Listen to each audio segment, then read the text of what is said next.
பார்ப்போம். அதாவது ஷாஜகான்ல இருந்து மட்டும் ரீகேப் பார்ப்போம்.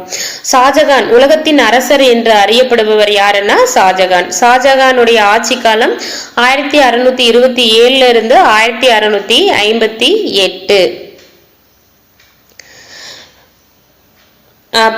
அவுரங்கசீப் எத்தனாவது வயதில் தக்கான பகுதிகளை 4 மாநிலங்களாக பிரித்து ஷாஜகான் ஆளுநராக நியமனம் பண்றாருன்னா 14 வயதான அவுரங்கசீப்பை 4 மாநிலங்களாக தக்காணத்தை பிரிச்சு ஆளுநராக நியமனம் ஷாஜகான் பண்ணியிருப்பார்.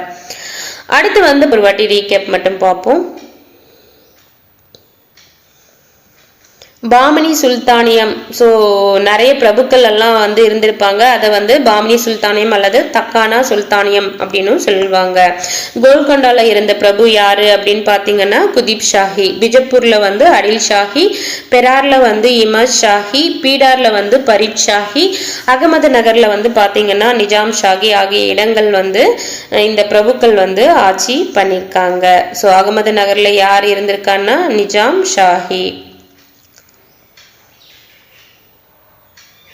ஸோ ஐரோப்பிய குடியேற்றங்கள் இந்தியாவுக்கு வந்த கால வரிசைப்படுத்துக அப்படின்னு கேட்டாங்கன்னா போர்ச்சுகீசியர்கள், டச்சுக்காரர்கள், ஆங்கிலேயர்கள், பிரெஞ்சுக்காரர்கள், டேனியர்கள். புலிக்காட்டுன்றது பழவேற்காடு. போர்ச்சுகீசியர்கள் அவங்களுடைய தலைநகரை எங்க நிறுவனாங்கன்னா கோவாவில் நிறுவனாங்க. ஆங்கிலேயர்கள் முதலில் எங்க வணிக சாவடியை நிறுவனாங்கன்னா சூரத்துல நிறுவனாங்க. வில்லியம் கோட்டை எங்க இருக்குன்னா கொல்கத்தா. சாரி, கரெக்ட் தான்.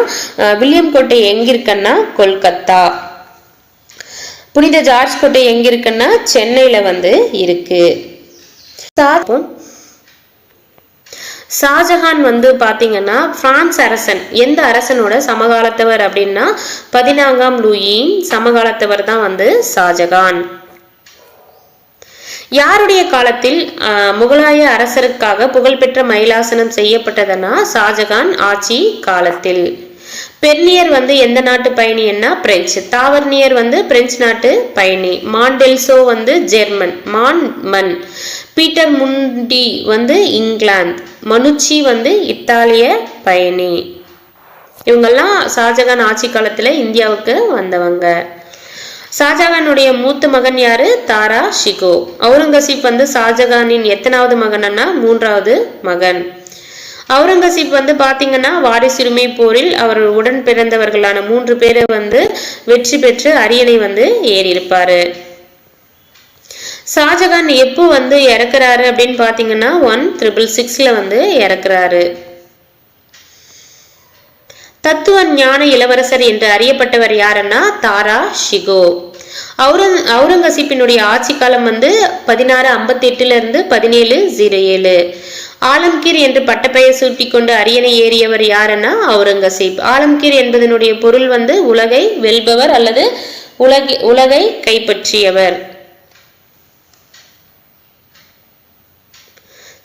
உலகை வெல்பவர் அல்லது உலகை கைப்பற்றுபவர்.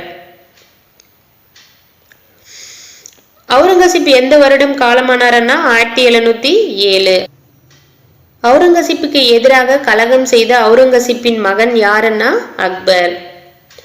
தாஜ்மஹால் எந்த கட்டடக்கலையின் வடிவம் அப்படின்னு பாத்தீங்கன்னா இந்திய, பாரசீக, இஸ்லாமிய கட்டடக்கலையின் கூட்டுக்கலவை. ஸோ தாஜ்மஹால் கட்டடக்கலவையின் வடிவம் என்னன்னு பாத்தீங்கன்னா இந்திய, பாரசீக, இஸ்லாமிய கட்டடக்கலைகளின் கூட்டு கலவையாகும். அடுத்து அவுரங்கசீப் ஆட்சி காலத்தில் தொடக்கத்தில் அவருடைய தலைநகரமாக இருந்தது எதுன்னா ஷாஜகானாபாத். பின்னால அவருடைய தலைநகர் பாத்தீங்கன்னா அவர் எங்க படையெடுப்பு நடத்தி போர் முகாம் இட்டாரோ அதுதான் தலைநகரமாக இருந்தது.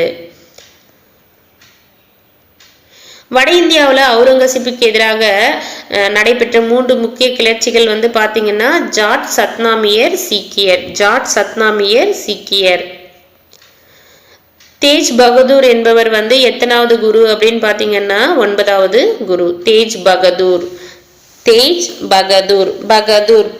10க்கு முன்னாடி பகதூர் 10. ஸோ அந்த 10க்கு முன்னாடி 9வது குரு அப்படின்ற மாதிரி ஞாபகம் வச்சுக்கோங்க.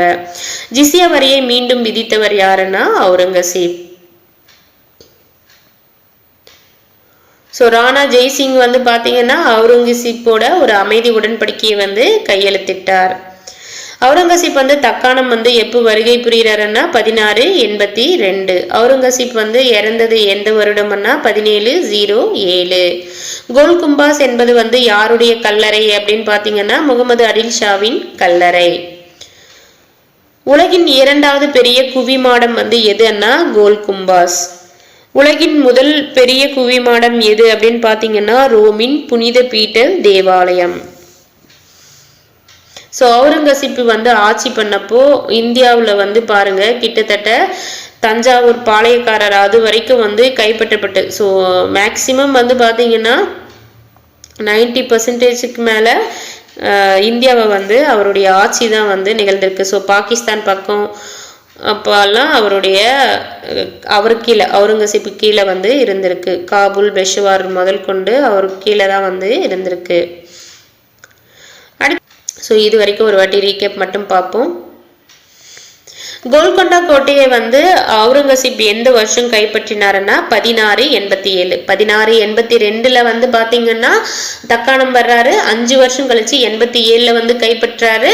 அதுக்கப்புறம் அந்த 87ல இருந்து 2 வருஷம் கழிச்சு சாம்பாஜியை வந்து கொண்டிருப்பாரு. ஸோ இது வந்து ஸ்டோரியா வருஷத்தோட அப்படியே வந்து கதை மாதிரி ஞாபகம் வச்சுக்கோங்க. வருஷம்னு தனியா வந்து எஃபர்ட் போட்டு படிக்க வேண்டாம்.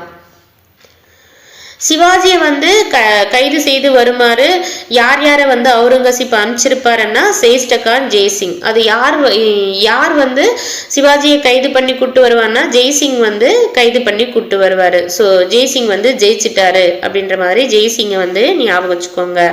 சிவாஜி வந்து எந்த வருடம் இறக்குறாரு அப்படின்னு பார்த்தீங்கன்னா 1680. சிவாஜி எந்த போர் முறையை கையாண்டினார் அப்படின்னா கொரில்லா போர் முறை. அவுரங்கசீப் மரணம் அடைந்தது 1707.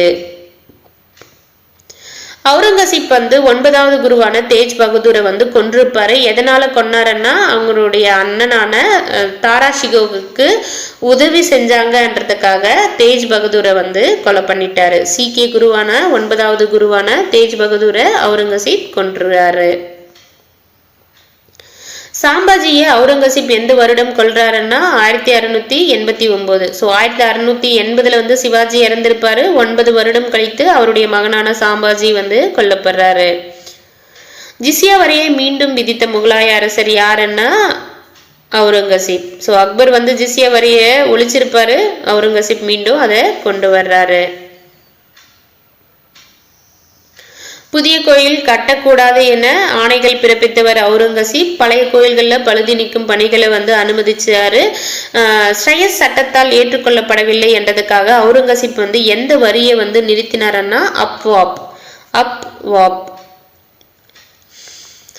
ஷாஜகானுடைய ஆட்சி காலத்தை காட்டிலும் யாருடைய ஆட்சி காலத்துல இந்து அதிகாரிகள் அதிகமான எண்ணிக்கையில் அரசு நிர்வாகத்தில் பணியாற்றினாங்க அப்படின்னு பாத்தீங்கன்னா அவுரங்கசீப். ஸோ இதோட வந்து பார்ட் 3 வீடியோ வந்து முடியுது. அடுத்த வீடியோவில் வந்து முகலாயர் கால சமுதாயம் என்பதிலிருந்து பார்ப்போம். தேங்க்யூ.